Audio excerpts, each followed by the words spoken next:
Good morning, class. Today's my topic of presentation is role of nursing in tuberculosis patient.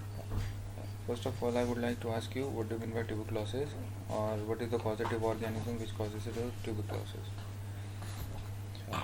Actually, tuberculosis is a kind of respiratory disease or a disease which can occur in any part of the body.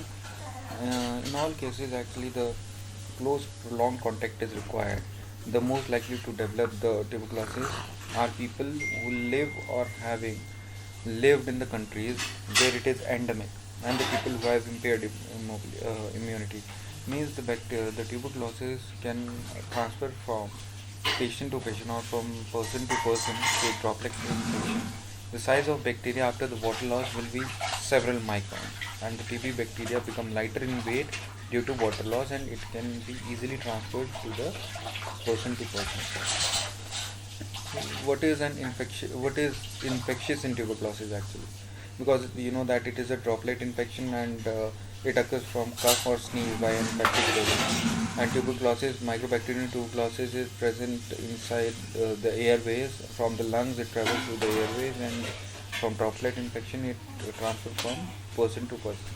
So it is actually an infectious disease that is spread through the droplet inhalation from cough. Only those who have this kind of disease in the lungs and who are coughing the organism out are infectious.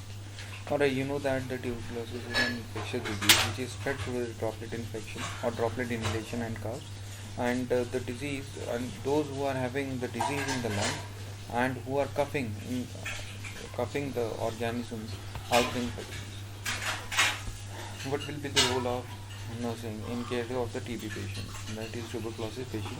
So actually, the nursing role is vital in control of TB, and for the successful completion of the patient therapy, once it is diagnosed has been made, the patient need to be established a correct treatment. Means the patient should receive a correct treatment, not either the wrong treatment should be given to the patient. Educating nurses on the tuberculosis is a great priority in developing countries. The tuberculosis nurses specialists can ensure that the patient are given correct medication and can provide a support for the patient with their relatives or careers to prevent lapses in the treatment. There should not be any kind of lapse in the treatment when we are treating the tuberculosis patient. Now, how to take care of the tuberculosis patients? The nurse's role is very vital in controlling of tuberculosis for the successful completion of the patient therapy.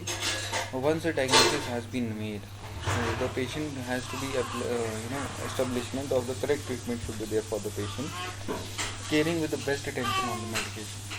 Actually, the tuberculosis specialist can ensure that patient have given and this medication can medication, and it can provide by support of the patient and the relatives or carriers to prevent lapses in the treatment. Then comes definition of significant exposure. Means how healthcare professionals are at risk of the exposure, because if the patient is having tuberculosis, then the medical staff who is treating the patient is if he or she is immunocompromised, then definitely there is a risk and chance of getting an tuberculosis infection to the patient.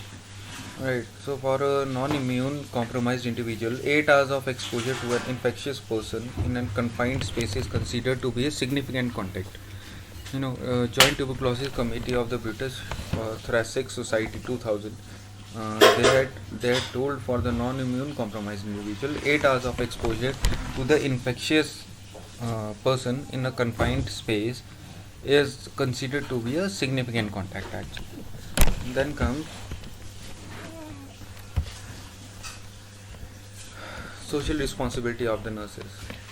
And the tuberculosis nurse specially may be required to liaise with social services, the home office and the national assignment of support services. Treating the non-infectious tuberculosis patient.